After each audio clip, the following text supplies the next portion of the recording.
కూడా విలేజ్ దగ్గర ఒక పెద్ద యాక్సిడెంట్ అయింది. బస్సు ఆర్టీసీ బస్కి ఒక కంకర తీసుకెళ్తున్న టిప్పర్కి మధ్యన, మీకు తెలుసు అంతా కూడా. సో అందులో ఒకసారి ఈ రోడ్ని పరీక్షించేందుకని చెప్పి దాన్ని యాక్చువల్గా రోడ్ కండిషను, ముఖ్యంగా ఇందులో ఏమన్నా రోడ్ రిలేటెడ్ ఇష్యూస్ ఏమైనా ఉన్నాయో చూద్దామని వచ్చినాను ఇక్కడికి.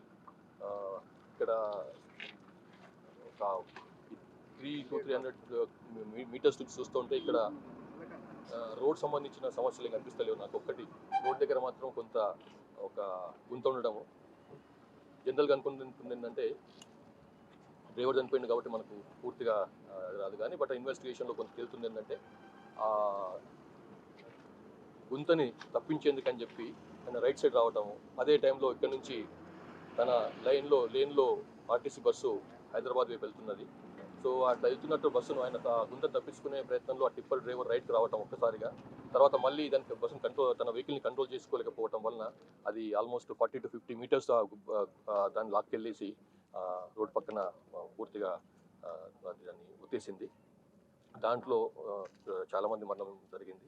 ఈ రైట్ సైడ్ ఎవరైతే కూర్చున్నారో వాళ్ళు ఎక్కువ ఇంపాక్ట్ గురైనరు, ఎందుకంటే అక్కడిగా vehicle first point of contact అక్కడే అయింది కాబట్టి ఆర్టీసీ బస్సుకు ఆ టిప్పరు. దాంతో చాలామంది అటు రైట్ పక్క కూర్చున్న వాళ్ళకి చాలా నష్టం జరిగింది, వాళ్ళు ప్రాణాలు పోయిన వాళ్ళు. సో ఇప్పుడు ఏంటంటే ఇందులో ఈ రోడ్ కండిషన్ గుర్తు తప్పిస్తే అదర్వైజ్ మంచి విజిబిలిటీ ఉంది ఇక్కడ ఈ రోడ్కి. అందులో మలుపు అన్నది పెద్ద మలుపు, మామూలు మలుపు, కానీ ఇది యాక్సిడెంట్ గుడ్డిగా వచ్చి యాక్సిడెంట్ అయ్యేంత మలుపు ఏం కాదు ఇది. సో చూస్తుంటే ఏంటంటే తప్పకుండా కొంత టిప్పర్ డ్రైవర్దే లోపం అనిపిస్తున్నది. కానీ ఇప్పుడు ఇంకా ఇన్వెస్టిగేషన్ జరుగుతుంది కాబట్టి ఇంకా ముందు తెలుస్తుంది. ఇప్పటికైతే మరి ఆ వెహికల్ కండిషన్ ఎందుకు కూడా చూడాలి. ఇప్పుడు ఆ టిప్పర్ కండిషన్ ఎట్లా ఉంది, ఫోటోలో పర్లేదు అనిపిస్తుంది, కానీ దాన్ని మెకానికల్ కండిషన్ ఏంది, బ్రేక్స్ ఎట్లా పనిచేస్తుంది కూడా ఎంవీఏ గారు ఆయన చూస్తున్నారు.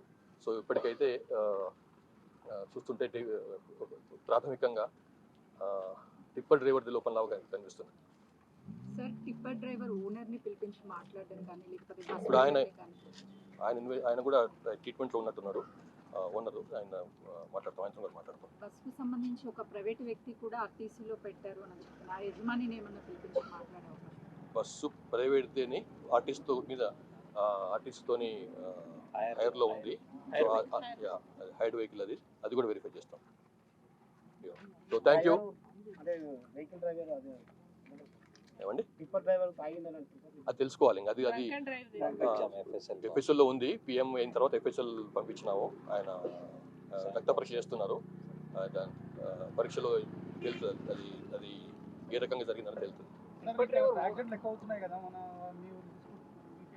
ఇప్పుడు ఒకటండి, ఇందులో యాక్సిడెంట్లు ఓన్లీ గవర్నమెంట్ డిపార్ట్మెంట్స్ పరంగానే చూడకూడదు.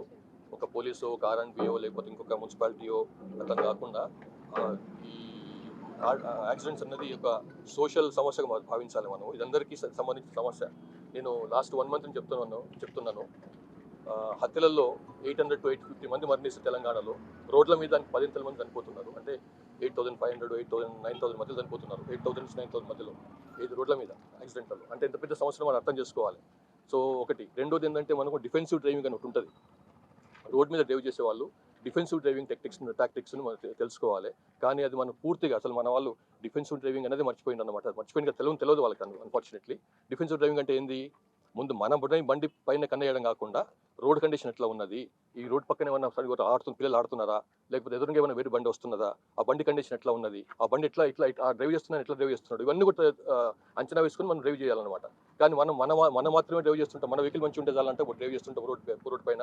అంతేగాని డిఫెన్సివ్ డ్రైవింగ్ టాక్టిక్స్ మనం పాటిస్తాం. డిఫెన్సివ్ డ్రైవింగ్ ప్రాక్టీస్ చాలా మంచిది. అది మేము నెక్స్ట్ మంత్ నుంచి, మీకు ఇంతకుముందు తెలిసి ఉండొచ్చు, నెక్స్ట్ మంత్ పెద్ద ఎత్తున రోడ్ భద్రత సంబంధించినటువంటి ప్రోగ్రామ్స్ టేకప్ చేస్తున్నాం మనం.